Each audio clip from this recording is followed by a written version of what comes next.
साथियों नमस्कार। कैसे हैं आप? आज 30 जून है और रविवार है। हर रविवार को हम अब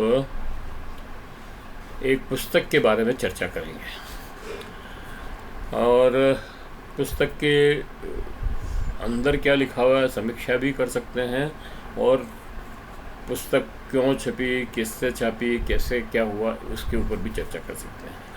तो आज जो है मैं जिस पुस्तक पे चर्चा करना चाहता हूँ वो चर्चा मतलब पहले हो चुकी है, उस पर एक वीडियो हम बना चुके हैं और उस पुस्तक का नाम है शिखर तक संघर्ष।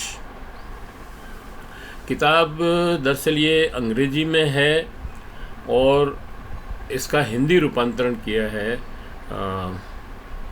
दिनेश कुमार माली ने। दिनेश कुमार माली एक बहुत अच्छे बड़े साहित्यकार हैं और इनकी 35-40 किताबें आ चुकी हैं। और मूल बात यह है कि ये राजस्थान सिरोही के रहने वाले हैं, लेकिन उड़ीसा में रहते हुए उड़िया भाषा सीखकर उड़िया के साहित्य को हिंदी में ट्रांसलेट करते हैं। और ये इनका मानना है कि उड़िया में जो लिखा हुआ साहित्य है वो हिंदी के पाठकों तक भी पहुंचना चाहिए, इसलिए वो उसको हिंदी में रूपांतरण करके और किताबों में छपवाते हैं। लेकिन ये जो किताब है ये अंग्रेजी में लिखी हुई है और इसके जो लेखक हैं वो पूर्व सचिव हैं भारत सरकार के और कोल सेक्रेटरी रहते कोल मंत्रालय में। इसका अंग्रेजी का नाम है क्रूसेडर और conspirator, Colgate and other truths. इस अंग्रेजी किताब का हिंदी में अनुवाद है शिखर तक संघर्ष।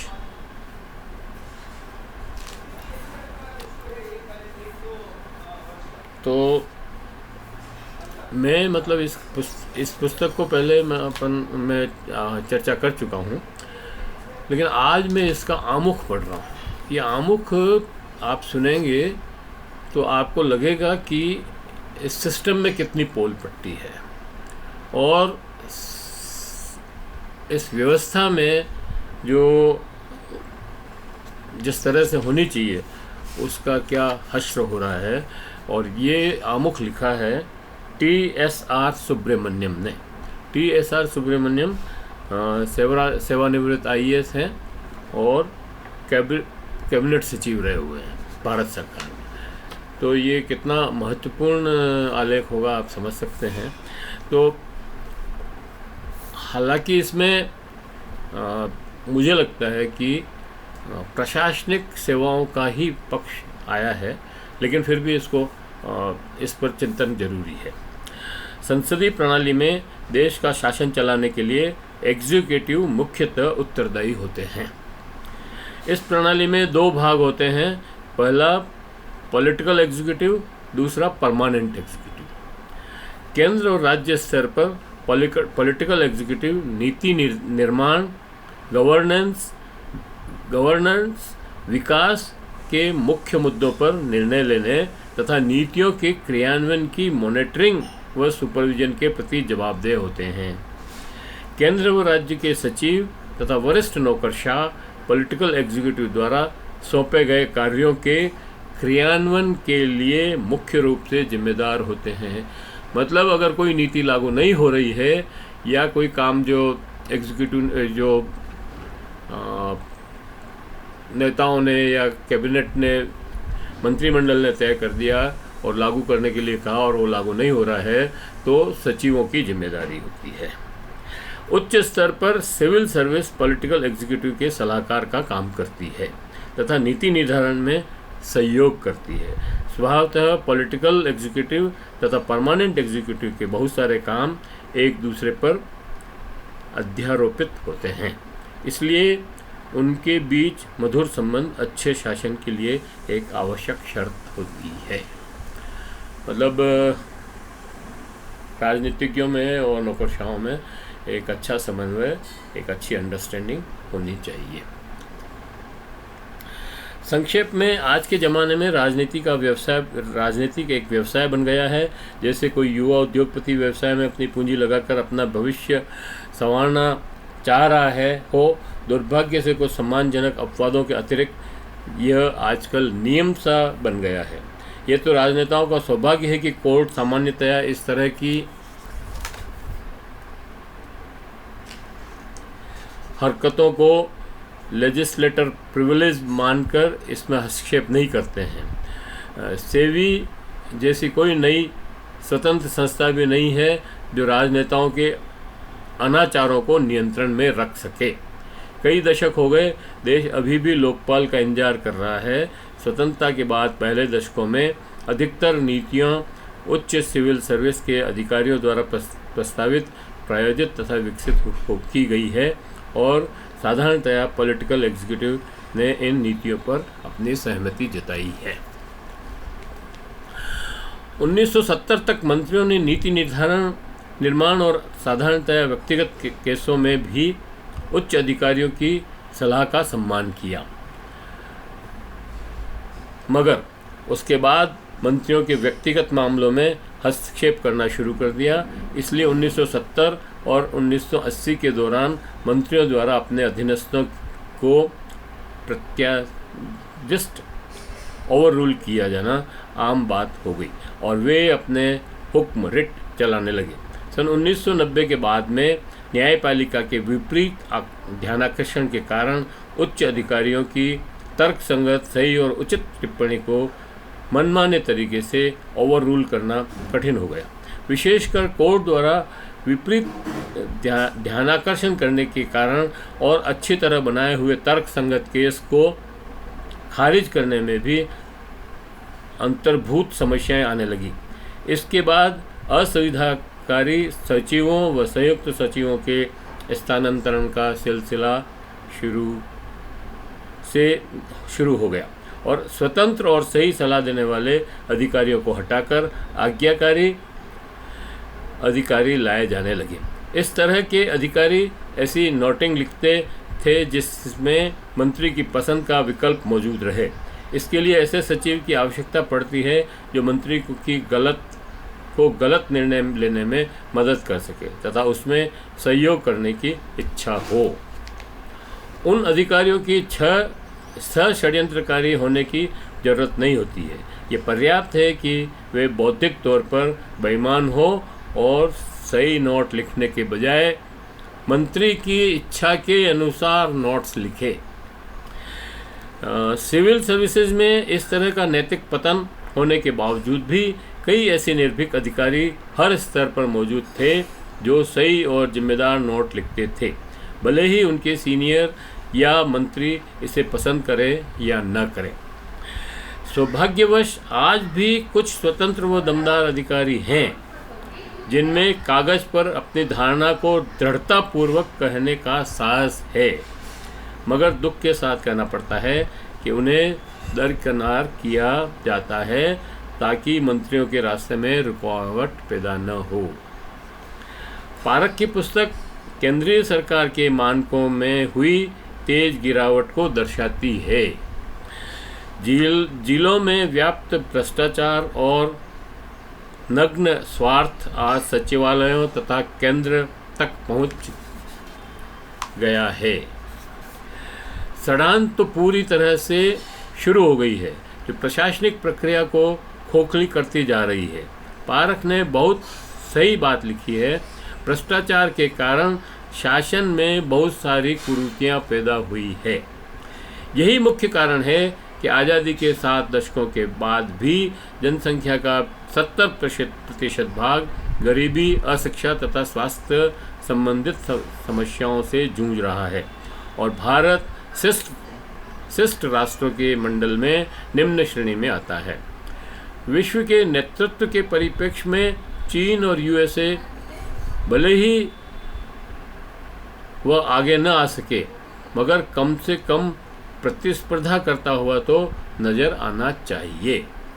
पारख ने हमारे प्रशासन प्रणाली की एक असली रूपरेखा दिखाई है। पारक ने कुछ जगह पर आत्मनिंदा करते हुए लिखा है, गिवन माई इनफ्लेक्सिबल नेचर। हाँ, एक उच्च अधिकारी को विनम्र तथा सहयोगी तो होना ही चाहिए, मगर इसका मतलब यह नहीं है कि वह बौद्धिक स्तर पर बेईमान हो या राजनेता के व्यक्तिगत आवश्यकताओं की पूर्ति के लिए कोई भी सलाह या विचार व्यक्त करे। वास्तव में उन्हें सकारात्मक ढंग से इनफ्लेक्सिबल होना चाहिए। यह नहीं भूलना चाहिए कि संसदीय लोकतंत्र में अंतिम निर्णय लेने वाले नहीं हैं, बस वे केवल सलाहकार हैं, एडवाइज़र हैं। इस किताब के कॉल स्कैम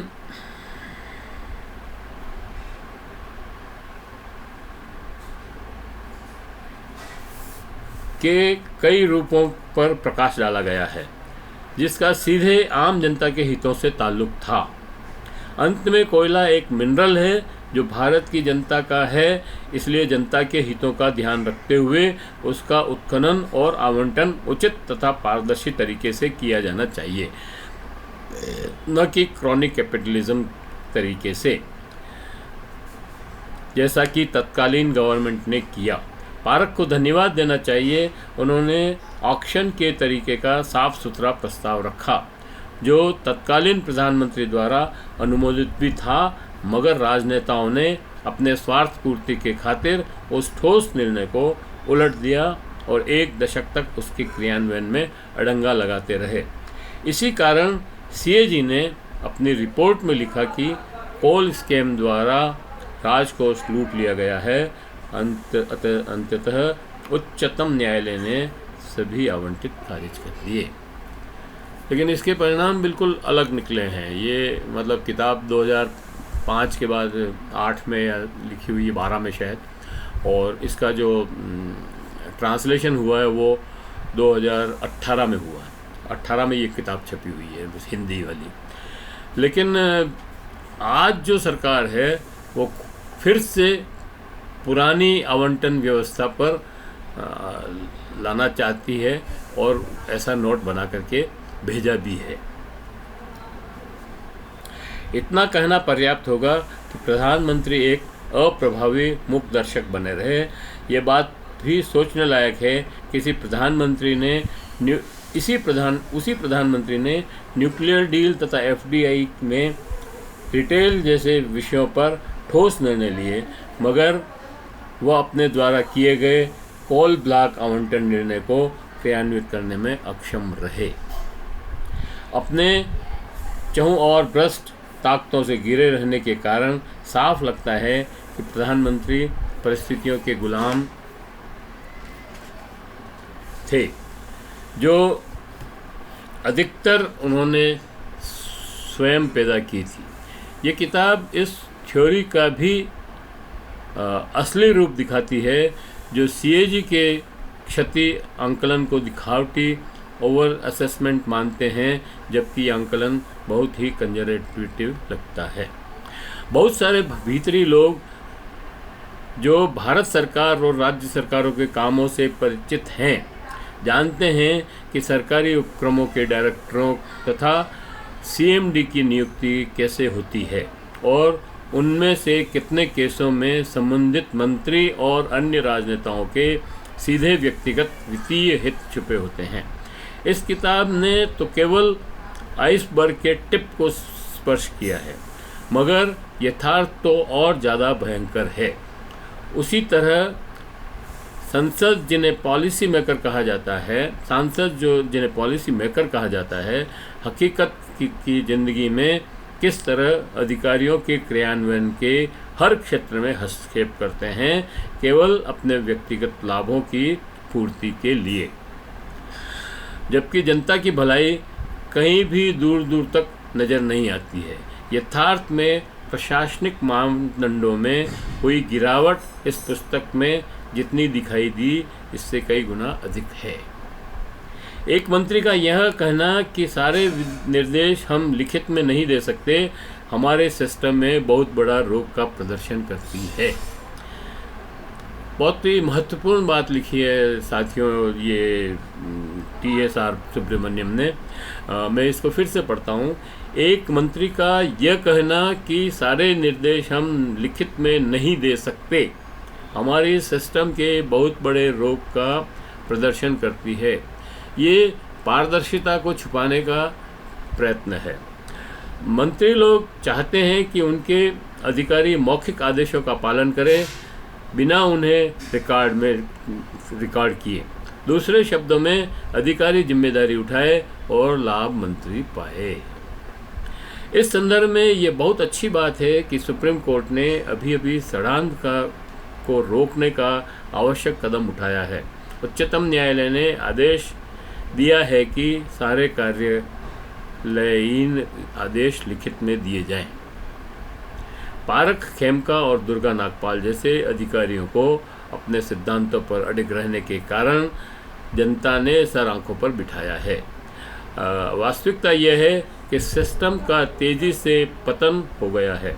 पॉलिटिकल एग्जीक्यूटिव अधिकारियों के तर्क का विरोध को बर्दाश्त नहीं करना चाहते और ये चाहते हैं कि उनकी मांगें तुरंत किसी भी हालत में पूरी की जाए। पारख की पुस्तक शासन के मानकों के गिरावट को समय रहते याद दिलाने वाला अनूठा दस्तावेज है तथा गंभीर प्रशासनिक सुधारों के लिए अनकही चित्कार है। तो ये TSR सुब्रमण्यम ने लिखा है कि देश में की प्रशासनिक व्यवस्था में बहुत बड़े सुधार की आवश्यकता है और उसमें चुनाव सुधार भी सम्मिलित हैं। जब तक चुनाव में अनैतिक पैसा धन खर्च होता रहेगा तब तक देश में भ्रष्टाचार को समाप्त करना मुश्किल ही नहीं नामुमकिन सा हो गया है। और बहुत सारी बातों से हम इस कथन से सहमत नहीं भी हों तब भी यह बात तो सोचने की है ही कि एक IAS अफसर में और एक सांसद में एक मंत्री में जब विवाद हो जाते हैं तो किस तरह पूरी व्यवस्था इफ़ेक्ट करती है, उसका परिणाम आम जनता को भुगतना पड़ता है। दरअसल आवश्यकता इस बात की है कि सब अपनी अपनी जो संविधान ने जो भूमिकाएं तय की है सब वो अपनी अपनी भूमिकाएं ईमानदारी से निभाए। मतलब मंत्री नीति बनाते समय एग्जीक्यूटिव की सलाह ले, नीति बन जाए, उसके बाद एग्जीक्यूटिव को उसको लागू करने की खुली छूट दे। ये नहीं कि नहीं ये चीज़ तो लागू मत करो और ये कर दो, ये बिल्कुल नहीं चलेगा। और इसी तरह से सांसद जो है संसद में नीति बनाने में मदद करे, सवाल उठाए, अपने प्रस्ताव रखे, अपनी सलाह दे, लेकिन डे टू डे जो एडमिनिस्ट्रेशन है उसमें कलेक्टर, SP, DIG, IG या और दूसरे डायरेक्टर्स वगैरह जो होते हैं, जो जिनकी सीधी जिम्मेदारी उनको एग्जीक्यूट करने की होती है, उनको लागू करने की होती है, प्रशासन चलाने की होती है, उसमें डे टू डे दखल नहीं करे। ये इस पुस्तक के आमुख का सार है। तो मैं समझता हूँ कि आपको ये बात अच्छी लगी होगी, ना भी लगी हो तब भी इस पे चिंतन और विचार करना बहुत ज़रूरी है। मैं ये और बता दूं कि ये किताब 2005 से 2008 के बीच में लिखी गई है। 5 तक की जो स्थितियां थी वो 2005 तक की स्थितियों पर पारिक साहब ने लिखा है, क्योंकि पारिक साहब 5 के बाद रिटायर्ड हो गए। और ये जो हिंदी की पुस्तक आई है ये तो 2018 में आई है। तो इस वीडियो को यहीं समाप्त करते हैं। मुझे लगता है कि ये वीडियो आपको पसंद आया होगा। पसंद आया हो तो इसको फॉरवर्ड करें, लाइक करें और बेल आइकन दबाना, सब्सक्राइब करें, बेल आइकन दबाना न भूलें। और हमें कमेंट करें और सुझाव दें। ये आपके सुझाव हमारे लिए बेहतर करने में मदद करेंगे। धन्यवाद। जय भारत।